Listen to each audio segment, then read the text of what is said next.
How you guys doing? I hope you're well. Jotham Mwale here. Um, Passionate about music, particularly worship. Believe me, tried just being a singer didn't work for me. So for me, music and the elements I am always in is almost always worship. Yeah, I'm proud of it. I've been singing in choir or worship teams since I was about 12, being 31 now. 11, 12, being 31 now means I've been at it for anywhere between 18 to 20 years by God's grace. And yeah, not the best at it per se. One of the things I would say I do have is drive. I think my mandate where worship is concerned is to drive people into His presence, push. So sometimes I feel personally that skill evades me when it comes to the leading of worship. I've got more drive than skill, if that makes sense. But yes, I once heard a statement from the Hillsong movie, came out a couple of years back, and it was this: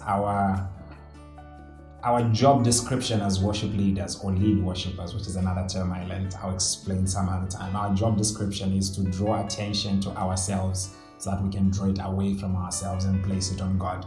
Okay, so that's who we are. That's why we exist, even as far as stage and worship ministry is concerned. So at some point around about 2014, 2015, I believe, I got interested in what this worship really was and how deep a concept it could be. And I won't lie, if I could be bold and honest, this was how it came. Parental guidance, PG. It's coming on your screen just now. PG. Okay. But I thought, if Christ is the groom and the church is the bride, and if the ultimate act of intimacy between the bride and the groom, physically speaking, is sex or oneness in sex, then what would be its parallel as far goes the relationship between the groom, Jesus, and the bride, the church? And the answer I came to was worship. Now, because all that is a bit too deep, if I could put it that way, and because some other time in the future, maybe I'll take you how far my mind went, but you just know Jesus is Lord. It went places in trying to get analogies related or surrounding the art, act, practice of sex and sexual intimacy and trying to relate it to worship. But hey, what was that unmarried guy doing, trying to figure out such topics and whatever? It was totally beyond league, if I could put it that way. So what I settled for was an easier concept, and I called it I Want That Man. Okay, I Want That Man.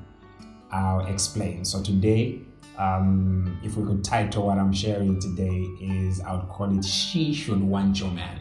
Yeah, sounds weird, but I'll explain. So what I did around the time 2015 specifically, I left home for about a year.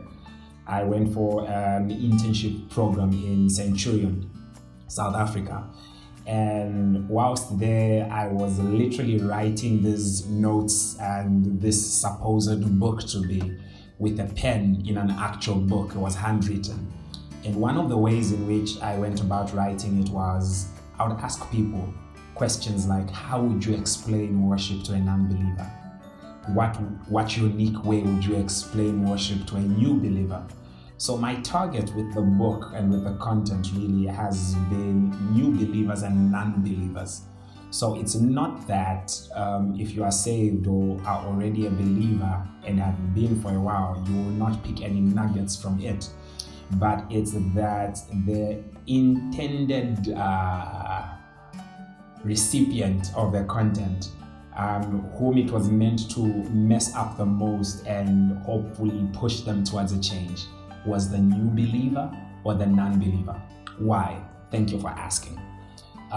Because sometimes when people walk into church and they want to join in on this thing we call worship, it's limited to singing. It's limited to activities they are unfamiliar with. It's limited to lift your hands, speak in tongues, which are a whole lot of